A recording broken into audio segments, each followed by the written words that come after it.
أزي عسرت خلت معلت كيرا أيام مالتي إن كم زلاح زد لخن زتمنى خن كعمل سلامات بيتسو كمل لهم لي كم تانا سلام صبوا للخو سلامكم بزحسنا ترفوا في للي بيتسو ليكم كعليك الناس سبسكرايب مقار بيتسو كونوا متعهم أي فلاني أز حلفت صراحة هو فيديو ببعثنا من تاني حاجة وسأل لنا ساساتنا نعلتنا أين خووني لو كان لنا نحجز ميت بالزيل صراحة هو فيديو بزحت حواتي حق خي ساساتنا أين تحجز اللي خالينا نكون برلو علتنا أين خوني بالزيل بزحت مفرخن لكتنا اللي إحنا بتعمله مسكين تانك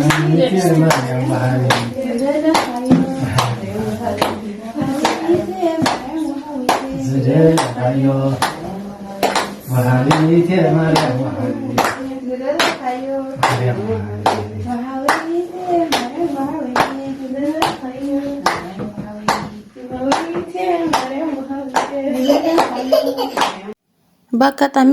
ኣብ ስልከይ ተቆሪፁ ዝረኸብዎ ነገር ግን ኣብ ገለብ ካብ ልዓልና ያው ኣብ ገለብ እዩ ያው ኣብ ስደት እዩ ግን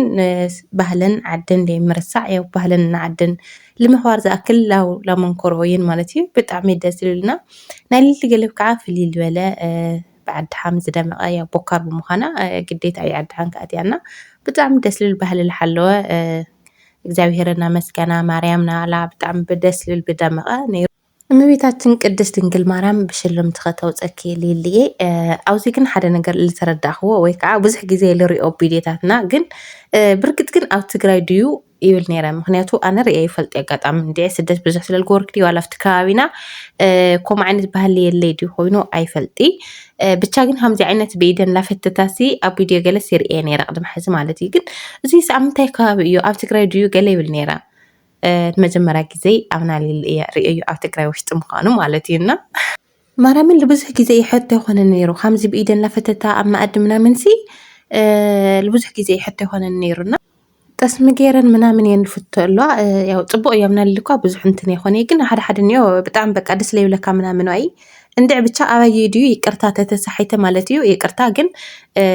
ከምኡ ትርኢቶ ነይርኩም ወይ ብኣካል ትፈልጥዎ ትኾንኩም ኣብ ኮመንት ፃሓፍለይ ያው ግን ኣብ ትግራይ ምዃኑ ርግጠኛ ኮይነ ኣሚነ ኣለኹ ማለት እዩና ብቻ ፅቡቅ እዩ ጠስሚ ገይረ ምናምን ስለልፍቶ ምንም ችግር ዘሎ ይኮነ ግን ሓደ ሓደ የመና ስለ ጭፍልቅሎ ብሎስ በቃ ለኾነ ደሰ ይብለካ ይትስከፍ ምናምን ዋ ቅርታ ኩራት ሓቲ ማለት ትስከፍ ገለስ ኣይባሃል እኽሊ ስለልኾነ ድረስ ማለት እዩና ዝብኢደን ገይረን ብሳዕሪ ገይረን ዝሰፍዮ ገለኳ ካብ ህፃነይ ማለት እዩ ያው ኣደይ ትወልተላ ምናምን ያዕዊን ይርኢ ነይረ እየ ከምዚ ሚሐ ገይረን ሰፍየን ምናምን ኣብዚ መንደቕ ይገብሮ ያው ትርጉሙ ንባዕሉ ክህሉ ይኽእል እዩ እንድዒ ገሊፆ ነው ዲና ዳድሊ ኣይገልፆ ኣይፈልጢ ግን ትርጉም ብርግጠኝነት ትርጉም ኣለዎ እዩ ይኸውን እና ብቻ ግን ናይ ልሊ ብጣዕሚ ደስ ዝብል ፅቡቅ ባህሊ ዝጠበቐ ስነ ስርዓት ዝጠበቐ ብጣዕሚ ፅቡቅ ነይሩ ዝገረመኒ ግን ዛና እንጀራ ምፍታት ማለት እዩ ኣብ ገለ ብቻ ድየ ግን ዋላ ሰብ ካሊእ ጉዳይ እዩ ዝልፈተት እንድዒ ኣይፈልጢ ያው ትፈልጥዎ ተሃሊኹም ብደንብ ጌርኩም ትፈልጥዎ ተሃሊኹም ኣብ ገለ ድዩስ ወይ ኣብ ካሊእ መርዓ ኣብ ካሊእ ጉዳያት ይግበር ተኮይኑ ትፈልጥዎ ተሃሊኹም ፃሓፍለይ ማለት እዩ ኣብዚ ግን ያው ዓድሓም ተባሂለን ብኽብሪ ያው ንኽብሪ ተባሂሉ ተሰሪሑ ምክንያቱ ዓድሓም እየን እዚኣተን ማለት እዩ ዓይኖም ማለት እዩ ኣብዚ ከምትን ብምስሊ ትርእይዎ ኣለኹም ማለት እዩ ልሊ ጠስሚ ንምንታይ ለይተጣሰም ክልሊ ተጣሰሚ ሓራስ ጠስሚ እያ ተጣስም ዝብል ናይ ብዙሓት ሕቶ ማለት ተጣሲማ ትኾን እያ ግን ብቪድዮ ስለለይመፀት ይመስለኒ ሓራስ መሲላ ጠስሚ ኣብ ርእሳ ከፍ ኣቢላ ያው ክትመፅእ ስለልተመነኽን ወይ ከዓ ስለልደለኽን እዩ ብርግፅ ማለት እዩ ኣብዚ 515 ጨጉሪ ከተቆኒንኪ ጠስሚ ጌርኪ ከመደታትኪ ይልብል ብዙሕ ሰብ ማለት ናይ ብዙሕ ጥያቄ እና ብዙሕ ሰብ ይኮመንት ላፀሓፈ በቃ ካብ ትወልደ ትሒዙ ኣረ ጠስሚ ጌርኪ ተቆኒንኪ መፅእ ያው ምቆናን እኳ ገና ሓራስ ስለልኾነት ያው ጉንጉን ኢላ ተፀናሐቶ ካብኡ ከዓ ኣብ 12 ማለት እዩ ብደንብ ጌራ ተቆኒና ተጣሲማ ናብ ፀሓይ ትወፅእ 12 ተቐነተላ ሸይተ ተቆኒና ተወፀት ምንም ችግር ዘለዎ ኮይንና ኣብዚ ወቀሳ ልመስል ማለት እዩ ረዓይኖም ናብ ሄድከ ረዓይኖም ጨኪን ክል ምንታይ ጠስሚ በቃ ማለት ተጣሲማ ያ በረግጥነት ማለት ሓራስ ስለልኾነት ግድን እዩ ግን ብቪድዮ ስለለይ ሰርሐትል ግን በቃ ሃዊክል እና ብርግጥነት ናቲ ቪድዮ ከዓ ስለልሰምዕዎ ማለት እዩ ክሰምዕዎ ተደሊልካ ተጣሲማ ትመፀክ እንተደሊኽን ማለት እዩ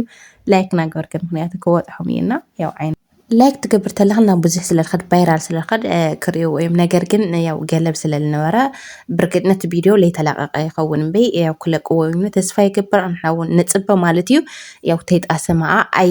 ግድን ተንዓድሓም ማለት እዩ ተይጣስማ ይኸደና ዓይኖም ተይጣስመታ ኣይትኸዲ ብርግጥነት ተጣሲማ ያው ዓይኖም ከም ትጣስማና ጣሲማ ብጭራሽ ተንዓድሓም ተይጣስማ ይኸደና ያው ተጣሲማ ወይ የጣስም ኢናት ምስ ዓይኖም ብሓደ ክመፃየን ተፀቦይ ማለት እዩ በዚህ አጋጣሚ ሓራስ ካበልዓልና ግን ፍርያት የማነ እንኳዕ ደስ በለክ እንኳዕ ኣራብዓይ ርእስኺ ገበረኪ እንኳዕ ማርያም ገላገለትኪ እንኳዕ ማርያም ኣውፅአትኪ ፍርያት የማነ እንኳዕ ደስ በለክ ካብተን ዓደን ባህለን መክበርቲ ዝኾነት ፍርያት የማነ ማለት እዩ ያው ለኻላይ ጊዛ ወልዳላ ካላይ ጊዛ እየና እንኳዕ ደስ በለክ ፍርያት ያው ከም ትፈልጥዋ ፍርያት ዓዳ ባህላ መክበሪት ባህላ ዓዳ ብጣዕሚ እያ ትኽብርና كفتن أرتيست لبهلا حنتي بتعمل خاول فوتي أرتيست فريات يومنا مكنيات بهلا عداون بتعمل سلا تخبر بتعمل فوتي أنا إنكو عدا سلك بدقامي إنكو عدا سلك فرياتي إنكو عمارة ليلة عمالتي تقولنا كم دي لا تتقسمت كتمت أكني هن تمني خني مثلا برقتنا كم ويل خننا كم دي لهم تمتأكن كعبالت من التسفية زي نفريات عسرت مالته وصحيتو تسلا مستل علتينا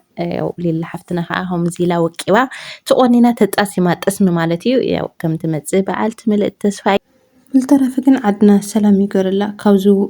كناتي ودخناتي أملاخ يحلونا أو للنا ينورو للو نورسي لو على كناتينا كل نجر سماي تسألو نجارو حد نجر بالتسمع وطر سماينا سألو للو طرنتناي إيكونومي للو تناوي للو طرنت من أساس راح سنة كي أخلصي خالي طرنت جنا وصلناتي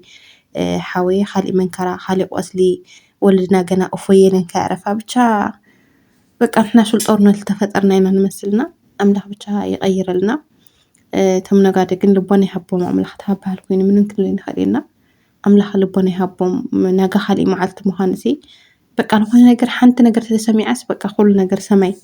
من هذا وسلسة أروعة معلت النور يقول ناسي بتعمي له فرحنا حنت إذا أيرت عاصيات في لاس يا كل نقر حمي هم ولا يا وريهم ويهمنا من كذا كنزو لخلته شخوت مولو معلتي أو صحي أو نفس دويل كمعلتي ብቻ በቃ ፈተና አልሆይና ተፈጠርና ኢና ንመስል ብቻ ግን ያው አምላኽ ሰላም ይገበረልና ምን ምክን ለይ ንኸሊ ያው ስደት ለኹልኹም ኣሕዋተይ ከዓ ዓድና ሰላም ኮይኑ ንመለሰሉ ዓድና ስደትና ዝሓፅረሉ ክኾን ይምነ እስቲ ካብቲ ናይ ጦርነት ወግዒ ገለሲልና ማለት እዩ ስለ ሰላም ንዘምር ስለ ሰላም ነውግዕ ልውዓል ጦርነት ልብል ቃልሲ ክናገር ተሎ ውሽጡ ክንደይናይ ከም ንርበሽ ክንደይናይ ቆስሊ ለይብሉ ውሽጡ ቆስሊ ለይብሉ ስለለየለት ክንደይናይ ከም ንረበሽ ስለኩሉ ሰብ ግልጽ እየና ስለ ሰላም ነውግዕ ስለ ሰላም ንዘምርና ያው ነጋዲውን ስለ ኩና ስለ ለውግዕ ሰብ ኮ ይኹል ነገር ኦቨር ልገብርዎ ኣለውና ስለ ሰላም ነውግዕ ኩለኩም ይፈት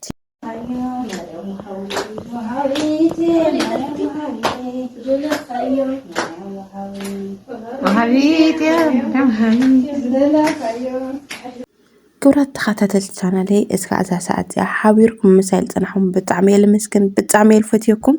بخلي تبقات مدوات إسكا عزمت سجن عايزة خبرت أنا لكم تتاوعن لهم كرات حتى يعني اللي تينكي خلوكم فتي هاي لما أنت مدوي إزي مثل نيرو بخلي مدوي بخلي تحسس كان رخ باي باي تشا تيكيو تعميل فتيكم باي